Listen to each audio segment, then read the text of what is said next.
All right, so this video is all about where you should live here in the city of Temecula, California.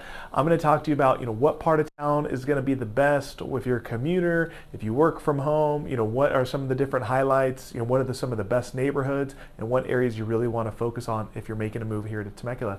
So let's go ahead and get into it.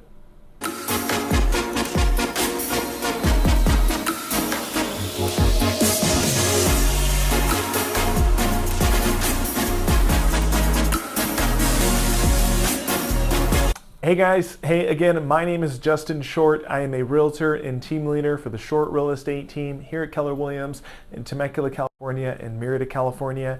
And this video is all about where you should live here in the city of Temecula. So like I mentioned, we're going to talk about, what part of town is going to be most desirable, what neighborhoods are best, give you some of the highlights of the different areas, etc.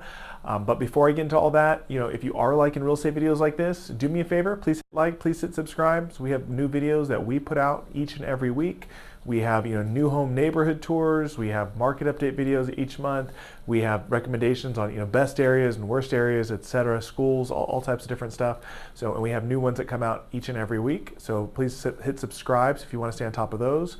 And then if you guys have any real estate questions, of course, we'd love to hear from you. So you can feel free to reach out anytime. You can call, you can text, you can email me. Of course, we'd love to answer any questions you may have about the area, or of course, if myself and my team can help you at all with your real estate search, we'd love to help you there as well. Feel free, and you can reach out. My contact information is either down below or at the end of the video. But let's go ahead and we'll get into the video here. So I know I've mentioned it before, but I've lived here in the Valley a long time, so over 25 years, and I try to give you guys some perspective on what it's like from someone that actually lives here in the area. I've lived in Temecula, Murrieta, Winchester, went to high school out here. My kids now go to school here, so we've lived here a long time. They can give you some really good perspective. I'm gonna switch that over to the map view here, and I think it's gonna help highlight some of those different areas. So let's go ahead and do that. All right, so we got the map all pulled up for you guys here. So this is real easy, it's real simple. This is just a Google map view of the city of Temecula here, right off of Google Maps. Took a screenshot, and then we'll kind of draw on this a little bit, kind of talk about some of the the different areas and the best areas, etc., and where you want to live depending where you're driving to and whatnot. The first thing that I'll say is, again, I've lived here in Temecula a long time. In general, this city, it's really a nice city. It's a super clean suburb, right? It's pretty squeaky clean throughout. There's good schools, etc. There's really not like a bad part of town to live in. It really is a nice city throughout. That's the first question that people ask when they're moving here is, hey, what areas do I want to avoid? And truthfully, that doesn't really exist in Temecula. It's a pretty clean area throughout, and there's not really like a bad side of town by any means. There are definitely nicer neighborhoods for sure, nicer areas, a little bit more premium spots, and for some of the reasons that we'll go over. But just know, in general, if you're making a move to the city of Temecula, you're going to move to a really nice place. So the house may be a little older, one neighborhood compared to another, or less or more updated or whatnot, but in general, the city is really nice. So that's kind of a good general, good general rule throughout the city. But without a doubt, the most expensive part of Temecula, and really the most desirable part of Temecula, is going to be South Temecula. So the easiest way that I kind of explain the areas to people is, so you have the 15 freeway that's going to run pretty, oops, there's my mouse. So this 15 freeway is like this gray strip right down the middle. So it's a 15 freeway, right? So that goes relatively pretty north and south, right through the middle of town. And then off of there, you're going to have three major off ramps here. I keep losing my mouse. So you have this most southern off ramp. That gray road here is Temecula Parkway. So that's the most southern off ramp in the city, off the freeway. And then right here in the middle, you have Rancho California Road. So Rancho California Road runs east and west. This is kind of right here in the middle of town. And then at the north end, you have Winchester Road. So you'll also see this 79 right there. So Winchester Road is the most north exit. I'm going to switch the color here. That's green. I'm going to try red, see if it shows up a little bit better. Yeah, I think it's going to look a little bit better. So, but really, when you are looking at the freeway and you get off on Temecula Parkway, that's that most southern exit off the freeway, anything south of that is going to be considered South Temecula. So South Temecula is basically south of, this is Temecula Parkway, and those are my beautiful drawings here on Microsoft Paint. So that's where South Temecula is, and what makes it so desirable is a few things. So number one, a lot of people that live here in Temecula do not work here in the city, right? So there's not really like a ton of big businesses, right? So there's not like these big massive employers. There is a ton of medical, there's a ton of school jobs, there's a ton of firefighters, there's a ton of so teachers and school district, anything like that. There's a ton of that. There's retail for sure, but there's just not a ton of these big massive like tech employers or something like that. So because of that, a lot of people live here and they make the commute. Most people, when they commute south. So it is much easier for your commute to be able to get on and off the freeway here at Temecula Parkway and head south, or when you're coming back at night to be able to go north and exit here quickly off of the 15 freeway right there on Temecula Parkway. So that is the number one reason creates such a shorter commute if you live in South Temecula as opposed to like say over on the north side of town, right? Because we're in Southern California, right? There's a lot of traffic on the freeway, and this 15 freeway at rush hour is super jammed up. It's a crawl, right? So even though it doesn't seem that far, I think it's probably just a few miles, probably 3 miles or so difference between Temecula Parkway and Winchester on like a map, right? But on a commute at rush hour, that can easily take you, 25 minutes or so to go from one part of the freeway to the other. And then once you get off the freeway, you're going to exit, and that's all jammed up too. Winchester's jammed too. So if you're commuting, living in South Temecula is going to really be a much better quality of life for you. So that's number one that makes South Temecula so popular. And then number two, the best school in the area, really in the valley, so the Temecula and Murrieta Valley, is located here in South Temecula. So that is Great Oak High School. So it is a super highly rated high school. I'll show you where that is. It's kind of down here, right about there, where Great Oak High School is. So, and anyone that lives in South Temecula, so south of this Temecula Parkway area, is going to be zoned to go to that school. So that's another big thing, and another reason that makes that area so desirable, right? In general, Temecula School District is really nice. It's really highly rated. There's a lot of really great schools. Most schools are going to be anywhere from 8 or 9 out of 10, right? But without a doubt, the top school in the valley is going to be that Great Oak High School. That's where people want to be. So that's what makes it so desirable. And then in general, when you're looking in South Temecula, there's really 3 general areas. So there's 3 main roads here that kind of run throughout. Let's see. So over in this area, this is kind of general, but this is the Morgan Hill area, which is kind of more on the east side of South Temecula. And then in the middle here, you have this Red Hawk area. It's kind of your Red Hawk and Vale Ranch. And there's a few other neighborhoods that are mixed in there as well that are nice. But it's kind of in the middle is the Red Hawk area, and then over on the west side of this whole area is more like the Wolf Creek area. So there's some generalities. There's probably another dozen neighborhoods in there that I'm not mentioning, but in general, that's a pretty good lay of the land. So when I'm meeting with people, and hopefully I don't draw these ugly maps when we're meeting, but there's three general sections in South Temecula. So you have that Morgan Hill area, you have that Red Hawk area, and then you have that Wolf Creek area. That's kind of your general lay of the land there. So all the areas are really nice. Morgan Hill's probably the most desirable, so it's the most expensive, right? It's the newest, and then also just the hills. As the name implies, it's Morgan Hill. It's built up on a hill, so it's kind of terraced. So there's really nice views. Definitely an upper end neighborhood. It's usually the top neighborhood on my best neighborhoods list and all that type of stuff. In the middle, that Red Hawk area, Red Hawk Vale Ranch area, it's going to be a little bit older. It's kind of built mid 90s to mid 2000s. The taxes are really low there, so which are a big thing.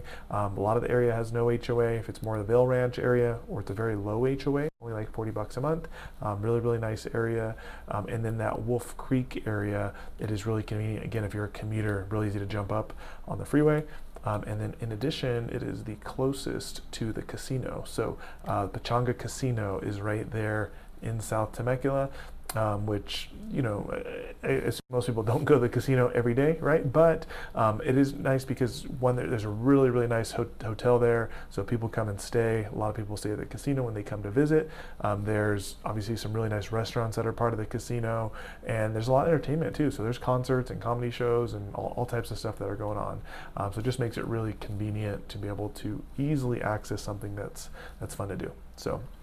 That's kind of the general lay of the land in South Temecula, and that is without a doubt, the most desirable part of town.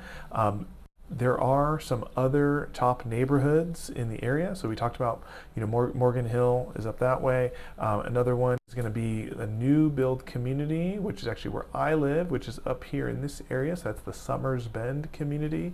That's a really nice area. It's newer. There's new construction that's still going on today. Most of it's built anywhere from 2020 until now, 2024, right? It's getting close to the end of build out, etc., but there's still new construction that's wrapping up now, and it's nice and it's new and it's shiny, and you have those open concept layouts that everyone likes because they're brand new. But that's a really nice neighborhood, and that's a place that people like to really target. You also have the Harveston Lake community, so that's actually more on the north end of town, so it's more off of this 15 freeway, or off the 15 freeway of Winchester Road, right off the 15 freeway, and it's kind of right here up at the top. And you see this this blue mark on the map. That is the lake. So there's a man-made lake there that's in the middle. It's super pretty. It's a really nice area. People walk in there all the time. People exercising, going around the lake. There's a park. They'll go in there to take their high school prom photos. It's just a real pretty setting, right? And it gives you a really good mix of different homes in that area as well. So you're going to see from condos to townhomes to small single family homes to big massive single family homes to more like kind of cottages that are right on the lake that have awesome views. You kind of get a mix of everything there. So a lot of people like Harveston as well because there's a little more character in the houses as well. It's not necessarily like a stucco box like some neighborhoods can be in town. So Harveston's a really nice area. Then you also have the Del Sols. So you have two neighborhoods. So it says Paloma del Sol, and then you have Paseo del Sol, which are both like right in here. They kind of butt up next to each other. Those are two different HOAs, but it's a real nice central location. You're right here off of Temecula Parkway. You're just on the north side, so it is zoned for a different high school, but there's a ton of shopping and whatnot right here. And gives you really good access to everything else that the city has to offer, and the taxes are on the lower side for the most part, so that makes it nice. And the HOAs are really good value. There's pools and spas and parks and walking trails and all types of good stuff in there. And then the other top neighborhood that I want to mention is actually right next to that. It's on the other side of the main street, which is going to be Crown Hill. So Crown Hill is right here, kind of more on the east side of town. So Crown Hill is right around here. It's a pretty large area. Again, you have some nice terraced views. It's on a hill, as the name implies, right? So you get some nice views. There's an elementary school that's right in the middle of the community, which is really nice. It's a desirable school, and just a nice community overall. And it's an area that people always like checking out for sure. So those are really some of the top neighborhoods that people want to check out and want to be on their list. But really, when you're picking an area, you really want to think about, hey, if we're going to commute, what is our proximity to the freeway, right? If we're going south, how close are we to being able to commute south, right? And where that is, and then just kind of general lay of the land. A lot of people like to know where the mall is. So the mall is more on the north end of town. So there's the Promenade Mall. So there's a lot of restaurants and stuff on the outskirts of the mall. So that's a good thing to know as far as placement. And so if you live here and you can easily walk down or e-bike down to the mall to go to a restaurant or date night or whatnot, that makes it real desirable. And then wine country. So wine country is going to be out. Here's 15 freeway. This is Rancho California Road, right? Coming out this way. So you're going to go east, and wine country is out this way. So that is, we'll do that one again. But it's this big, massive area. It's going to be wine country. So there's over 50 wineries now out here in Temecula. It is a huge tourist destination. People come in for weddings and bachelorette parties and wine tastings and all types of stuff. So being able to access that is really nice. And there's a lot of nice restaurants and a lot of things you can do on the weekend out there, right? So I don't even like wine, but we end up going out there for, we're going out in a couple weeks for a comedy show or concerts or even like brunch or a nice date night restaurant or whatnot. So there are definitely just destinations out there. So which is going to be nice. We talked a little bit about the casino. So down in South Temecula, Pechanga Casino, it's going to be down more that way. And then the other place that people like to know location of is going to be the Old Town area. So Old Town Temecula, again, it's right here off of the freeway. This is Rancho California Road, and it's right here, butted right up against the freeway. So that's the Old Town area. So Old Town has it's changed a lot in the last 25 years, but it's kind of like our downtown area. There is a bunch of there's bars and nice restaurants. There's from gastropubs to Mexican places to fancy places to just a little bit of everything down there. So definitely more of the nightlife and whatnot, but also some really nice quality restaurants as well. So thinking about I guess that to kind of sum everything up, when you're thinking about where you want to live here in Temecula, kind of what area is going to be best, there are definitely some premium neighborhoods. So those are kind of the ones that we talked about. There are many other nice places, but there's definitely some premium neighborhoods, and then it's really location based, right? So across the board, the city is going to be really, really nice. It is a nice place to live. It's a nice, clean suburb. It's newer, etc. Right? But if you're going to be a commuter, you're going to want to stick more south, or at least if you can afford it in your price point, at least really consider that, right? If not, you want to think about where you are in relation to some of those other big attractions, right? Whether it's the casino, whether it is going to be wine country, whether it's the Old Town area, whether it's the mall, whatever those different things you and your family are going to be interested in. So hopefully that gives you guys really good lay of the land. If you guys have any questions, you can feel free to reach out. You can call, you can text, you can email, and hopefully talk to you soon. Thanks.